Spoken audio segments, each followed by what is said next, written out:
La guerre d'Afghanistan entre l'Union soviétique (URSS) et les troupes dirigées par Ahmad Shah Massoud s'inscrit dans le cadre plus large de l'invasion soviétique de l'Afghanistan entre 1979 et 1989, une sorte de Vietnam pour l'URSS.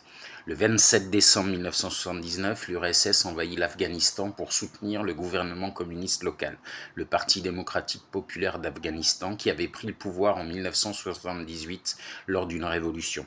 Ce régime, fragilisé par les luttes internes et une insurrection croissante, était menacé par des groupes de résistants afghans, les Moudjahidines.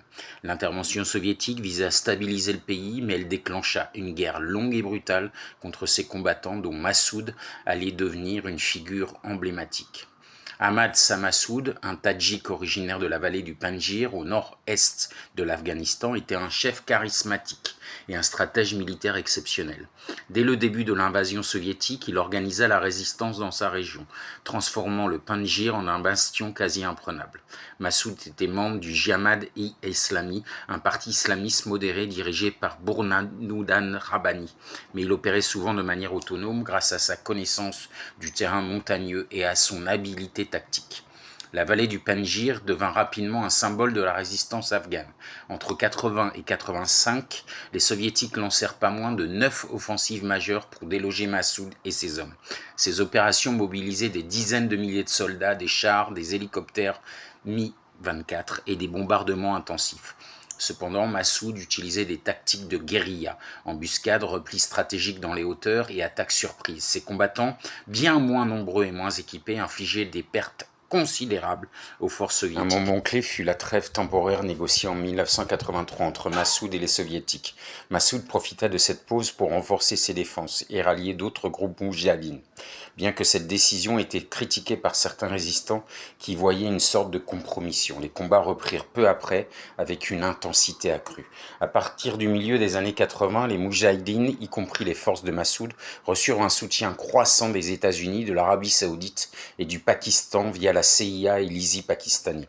L'introduction des missiles Stinger, capables d'abattre les hélicoptères soviétiques, changea la donne en affaiblissant la suprématie aérienne de l'URSS.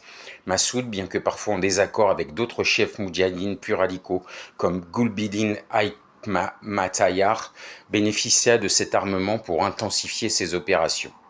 En 1988, sous la pression militaire, économique et internationale, l'URSS signa les accords de Genève, entamant son retrait achevé le 15 février 1989. Massoud avait joué un rôle crucial dans cette usure de l'armée soviétique, surnommé le Lion du Panjshir pour sa ténacité. Après le départ des soviétiques, le régime communiste afghan de Najibullah tint encore jusqu'en 1992, mais Massoud resta actif, participant à la prise de Kaboul par les Moudjahidines cette année-là. Il devint ministre de la Défense dans le nouveau gouvernement avant d'affronter une nouvelle guerre civile contre les talibans dans les années 1990.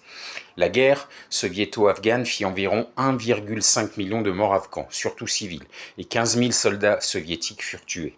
Massoud, par sa résistance dans le Panjshir, symbolisa l'opposition à l'occupation étrangère et reste une figure emblématique et héroïque pour beaucoup en Afghanistan, malgré les divisions internes au sein des Moudjahidines. Assassiné par Al-Qaïda le 9 septembre 2001, juste avant les attentats du 11 septembre, son héritage continue d'inspirer, notamment parmi les Tadjiks et les opposants aux talibans.